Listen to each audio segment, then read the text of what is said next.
Hello students, मैं doctor Alka, associate professor in GT girls college. बच्चों, अब जिस टाइप का हम न्यूट्रिशन पढ़ेंगे, जिस प्रकार का हम पोषण पढ़ेंगे, उसका नाम है परभक्षी पोषण। चौथा टाइप है ये इन्वर्टिब्रेट्स में। और इसमें जो है, सबसे पहले मैं ये बताना चाहूँगी कि प्रेडेटरी जो न्यूट्रिशन है वो क्या है। तो इसमें एक जंतु जो है वो दूसरे जंतु का शिकार करके पोषण करता है, तो इसे परभक्षी पोषण कहते हैं या फिर प्रेडेटरी न्यूट्रिशन इसको बोलते हैं। और शिकारी जो जंतु है उसे प्रेडेटर बोलते हैं। और इसके अंतर्गत जिन हम जंतुओं का अध्ययन करेंगे वो है निरीज, पेलिमोन या प्रॉन, और तारा मछली या स्टारफिश या एस्टेरियस। इन तीन का अपन करेंगे। तो इस वाले अपन वीडियो में मैं केवल निरीज के पोषण के बारे में आपको बताऊंगी। तो जैसा कि अपन पोषण में सबसे पहले आहार नाल के बारे में पढ़ते हैं। तो आहार नाल जो है निरीज की किस टाइप की होती है, तो निरीज में जो है ट्यूब लाइक आहार नाल पाई जाती है, और इसके आगे से लेकर पीछे तक ये आहार नाल है एक ट्यूब के रूप में पाई जाती है, मुख से एनस तक। आहार नाल जो है वो जो है देह गुहा के अंदर जो है वो लटकी रहती है, और अंतर खंडीय पट्टों द्वारा ये लटकी रहती है इसके अंदर, इसके सीलोम में। आहार नाल के 3 भाग हैं, 3 भागों में विभक्त होती है ये, फोरगट, मिडगट और हाइंडगट, अग्रांत्र, मध्यांत्र और पश्चात। ये जो बच्चों हिंदी के जो वर्ड्स हैं बहुत ही ज़्यादा डिफ़िकल्ट हैं, बहुत क्लिष्ट हैं, ये वर्ड बोलने में बहुत दिक्कत होती है। तो मैं हिंदी मीडियम के बच्चों से एक रिक्वेस्ट करना चाहती हूँ बच्चों कि आप बिल्कुल परेशान ना हो, इंग्लिश के वर्ड्स बहुत इजी हैं, और आप 1-2 बार इनको जान लेंगे तो आपको ये ज़्यादा इजी लगेंगे। तो और मुझे भी अच्छा लगेगा कि आप कुछ अच्छा नया सीख रहे हैं। और हिंदी बहुत क्लिष्ट है, तो आप प्लीज़ इनको इनके जो टर्म्स हैं, अपने टेक्निकल टर्म्स, इनको आप इंग्लिश में ही याद रखिएगा। तो इसके आहार नाल के जो मैंने 3 पार्ट्स, जो 3 भाग बताए हैं आपको, फोरगट, मिडगट और हाइंडगट। फोरगट और जो हाइंडगट है, आगे का और पीछे का जो आहार नाल है, उसमें के अंदर क्यूटिकल का स्तर पाया जाता है, लेकिन जो मध्यांतर है, बीच का पार्ट है, उसमें एंडोडर्म का अस्तर पाया जाता है। अस्तर का मतलब जैसे आपको पता है ना, अस्तर कपड़े में भी अस्तर लगता है, वैसे ही अस्तर अंदर की तरफ होता है ये। और निरीज की जो आहार नाल है, इसमें जो भाग पाए जाते हैं, इसकी अब अपन चर्चा करेंगे। फोरगट तो मैंने बताया आपको अभी, क्यूटिकल से आश्रित होती है। और इसमें फोरगट में जो भाग पाए जाते हैं आहार नाल के, वो है माउथ, बक्कल कैविटी और फेरिंग्स। सबसे पहले अपन माउथ की बात करेंगे। तो इसके जो मुख है वो पेरिस्टोमियम के अधर पर अनुप्रस्थ दरार के रूप में पाया जाता है। आपने देखा होगा निरीज का डायग्राम, मैंने आपको व्हाट्सएप किया है। तो ये जो पेरिस्टोमियम और प्रोस्टोमियम और पेरिस्टोमियम के मिलने के का जो दोनों जो खंड हैं मिलते हैं जहाँ पर, उसके अधर पर अनुप्रस्थ दरार के रूप में ये जो मुख है ये पाया जाता है। और ये जो मुख है ये मुख गुहा में खुलता है, माउथ जो है बक्कल कैविटी में खुलता है। अब हम बक्कल कैविटी की बात करेंगे तो मुख गुहा या बक्कल कैविटी एक चौड़े थैले के समान होती है, और ये क्यूटिकल के द्वारा आस्तरित होती है। क्यूटिकल अनेक स्थानों पर मोटी होकर ये डेंटिकल्स का निर्माण भी करती है। डेंटिकल्स का मतलब दांतों का निर्माण करती है। और इन डेंटिकल्स की जो संख्या है वो निरीज में स्पीशीज़ पे डिपेंड करती है। किसी स्पीशीज़ में निरीज की, किसी स्पीशीज़ में ये डेंटिकल्स की संख्या ज़्यादा होती है और किसी में कम होती है। बक्कल कैविटी की हम बात करेंगे फेरिंग्स की। फेरिंग्स जो है ये जैसे कि सभी में एक तरह से मैंने बताया आपको, पेशीय होती है, मस्कुलर होती है ये। तो इसमें भी ग्रसनी जो है वो पेशीय होती है। इसमें एक जोड़ी कठोर जॉज पाए जाते हैं, और जो जबड़े हैं ये 2 भागों से निर्मित होते हैं, खोखला आधार भाग और एक शीर्ष भाग होता है। तो जबड़े के जो भीतरी किनारे हैं वो सिरेटेड होते हैं, दंतुल होते हैं वो। और जो मुख गुहा और ग्रसनी है, या आप कह सकते हो बक्कल कैविटी और फेरिंग्स, इन दोनों के बाहर एक पेशीय आवरण पाया जाता है, मस्कुलर सी कवरिंग पाई जाती है। और ये जो है निरीज के चौथे से 5वें खंड तक ये पाए जाते हैं। मुख गुहा और ग्रसनी जो है वो जो है प्रोट्रूसिबल टाइप की होती है। कहने का मतलब ये है कि वो अंदर से पूरी बाहर की तरफ पलट जाती है।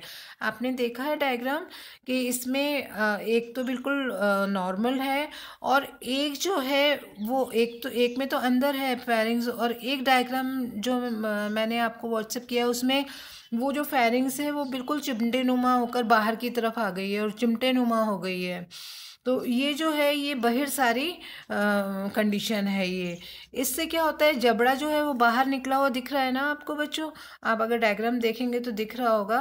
तो इस जबड़े से ये शिकार को पकड़कर और दोबारा अपनी जो फेरिंग्स है उसको अंदर की तरफ, बकल कैविटीज अंदर की तरफ घुमाकर अंदर कर लेती है। जैसे हम जीभ को बाहर निकाल कर अंदर खींच लेते हैं, ऐसे ये पूरी अपनी अंदर की ग्रसनी बाहर निकाल कर और अंदर खींच लेती है ये।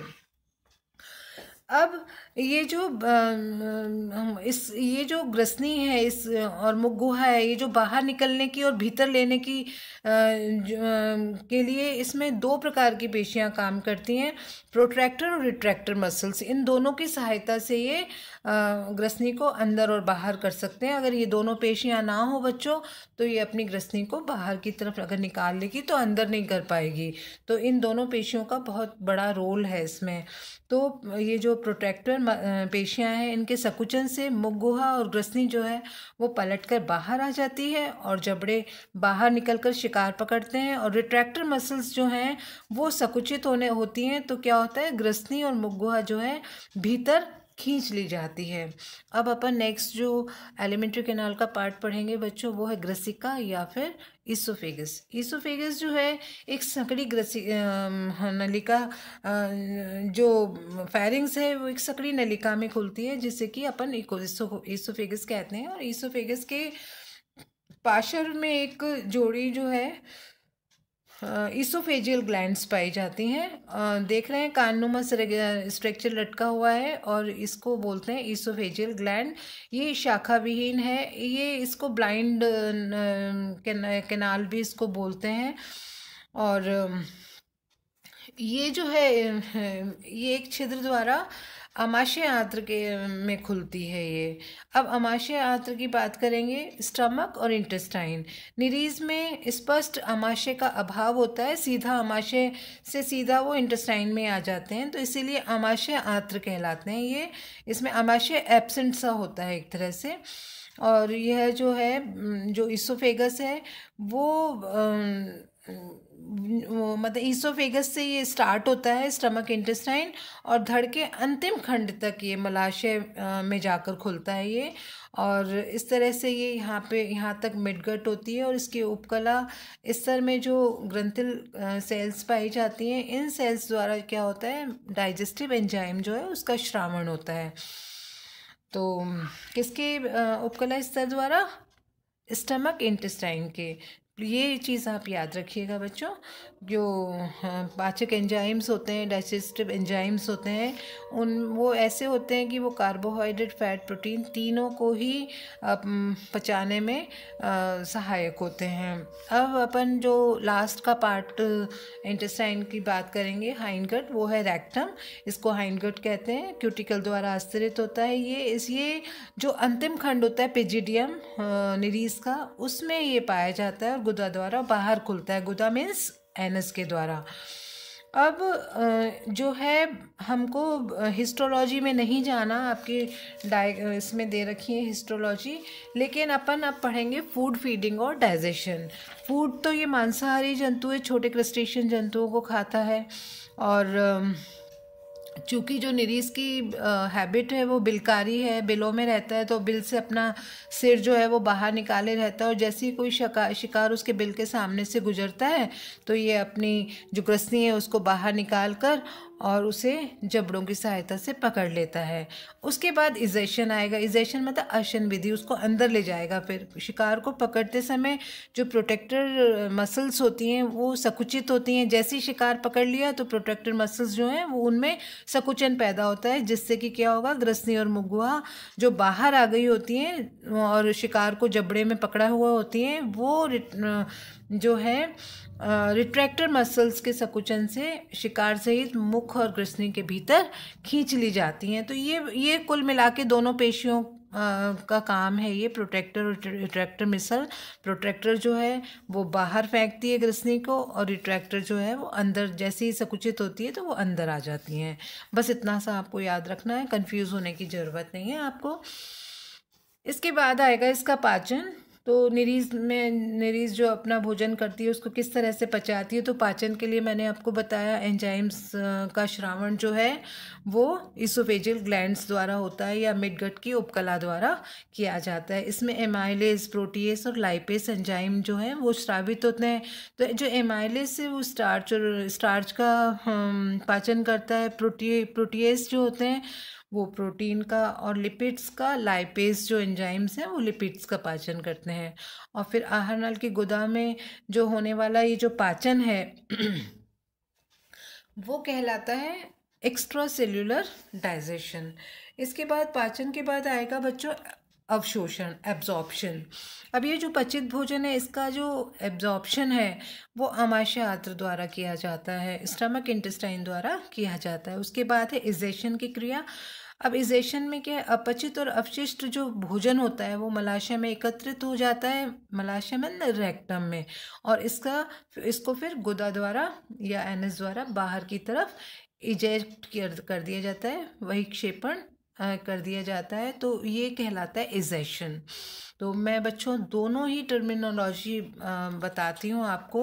इसमें थोड़ा समझने में भी प्रॉब्लम होती है, लेकिन अब मेरी भी एक मजबूरी है बच्चों कि मैं आपको दोनों टर्म्स में बताऊं। थैंक यू वेरी मच बच्चों। आप एक बेस बुक खरीदिए प्लीज़, और उसको एक बार आप किताब से भी पढ़ें और मेरा ये वीडियो भी सुने। तो आई होप, मुझे लगता है आपको फटाफट समझ आ जाएगा, आपको कोई प्रॉब्लम नहीं होगी। थैंक यू वेरी मच बच्चों।